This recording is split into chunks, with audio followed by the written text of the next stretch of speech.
20 years, 14 games, and Kobe Bryant has had enough. In a statement released on the Players Tribune website, Kobe Bryant announced that this season will be his last. The letter that he wrote reads in part, "I can't love you obsessively for much longer. This season is all I have left to give. My heart can take the pounding, my mind can handle the grind, but my body knows it's time to say goodbye. And that's okay. I'm ready to let you go." And suddenly, Indiana at the Lakers on Sunday night, not the headliner. Here's Byron Scott, the Laker coach, in pregame. Kobe's announcing this is going to be his last year. What are your thoughts on that? Sad. You know, he told me, we talked about it last night. You know, as I told him, he kind of shocked me when he told me. But yeah, I mean, just sad more than anything. You know, somebody who I truly care about, have a lot of respect for. You know, I think it's always hard when you know, greatness like Kobe decides to hang it up. You know, I think for him, you know, going through the stretch that we're going through, but also just the fact that I think we got 60, whatever it is, games left, you know, get a chance to go around to all these NBA cities and they can really show their appreciation for what he's been able to accomplish in this league is great. Even with his struggles this year, yeah, you know, I did, and I still do. You know, Bill, I mean, this season isn't over. You know, I mean, we still have a lot of games left, so, you know, I know his purpose is to, you know, to finish out this season and play. And, you know, I don't know what he's thinking as far as, you know, playing well or getting back to the level or somewhere near the level that he's accustomed to getting. I think when you decide that this is it, I think you've also come to grips that, you know, you're not the same same player you used to be. But I think he still loves this game. He still has a passion for it. He still is a very competitive, you know, young man, and, you know, I think he wants to go out that way. You know, I mean, it was so matter-of-factly, and it was so at peace, which I thought was, you know, after I thought about it, I was, you know, I felt better about that. You know, it wasn't like he was agonizing over it or anything. He just was like, yeah, I'm going to announce I'm retiring, you know, and he just kind of went on from there. So Byron Scott's reaction, sad. He had publicly backed Kobe Bryant. When asked about benching him this year, he said, "I would never, never, never do that." 3 nevers. He said that's not an option whatsoever.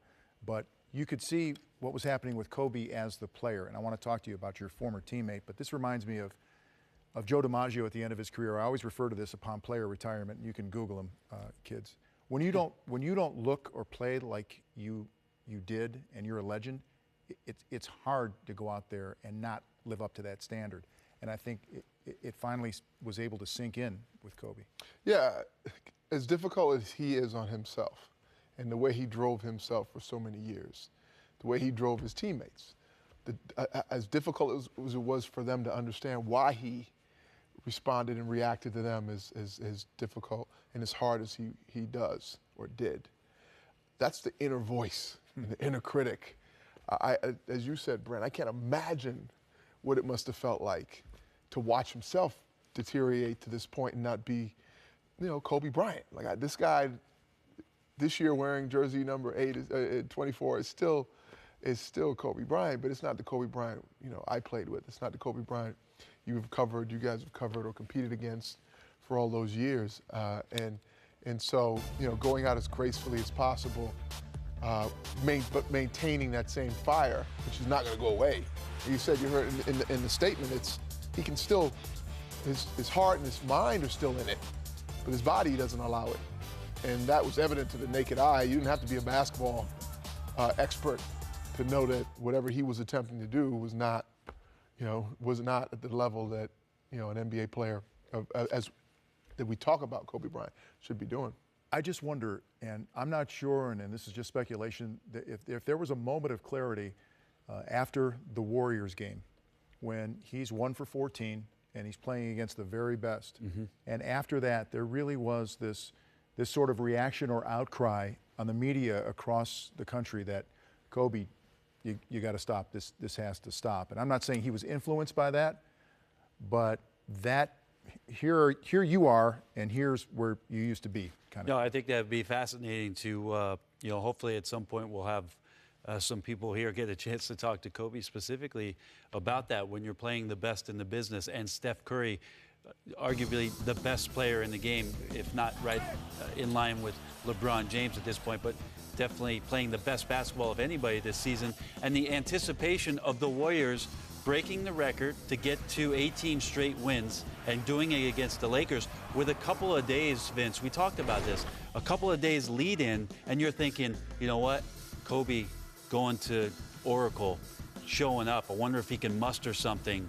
And it wasn't about mustering something for him in that game, Vince. It was 1 for 14, one of the worst nights that he has had in his career, not being able to catch up with the Golden State guards, and his team just not even being able to compete with the best team in the business. So yeah, maybe that game had some sirens and some red flags flying afterwards, sitting in that locker room and getting onto the bus and those quiet moments with yourself. I will say this with regards to the letter. There's two really important things in your life. That is true love, and it's interesting that Kobe wrote a love letter to the game of basketball. And the second most important thing is really being at peace with yourself. And I think today Kobe maybe embodied both of those things. He expressed how much he's loved the game, and of course how much we've loved watching him do what he has done for 20 years. But that finally, publicly, he's at peace with himself about what the rest of this season represents to him. It's a chance to see the lights in every building again. It's a chance to visit with all the opponents that he's battled with for years. It's a chance to spend 10 seconds with a young player that Rick Fox was talking about early on with regards to passing something down. These are all great things that are going to come out of what today's announcement for Kobe Bryant means to the NBA.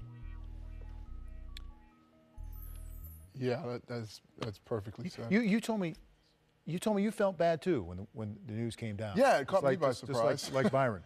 Yeah, it caught me by surprise. I didn't expect to be here Sunday night. I came to watch the Lakers and break it down, and he is the last teammate of mine that's still in the game, and so hearing him come, and I've had Kobe, maybe because he's told me he was going to retire before, and he never did. You know, maybe because I just have seen him and watched him be invincible for so long, that there was just denial on my part to believe that there was still, that the tank was on E, you know, because I know it's not on E from the shoulders up. I know his heart still has it, but physically we've all gone through it. We all have our moment where we know it's time to go. And sometimes it sneaks up on you quickly. It did for me. I remember the exact moment when I knew I had 32 games left in my career. And so I agree with you. That night in Golden State had to be a difficult night for Kobe to play the defending champions and not have more muster and more of a result for his team and himself. But I have to think also it's the players that he used to dominate, the individuals that are coming up in the game that maybe grew up watching him, Right. that have respect for him, but then they don't fear him.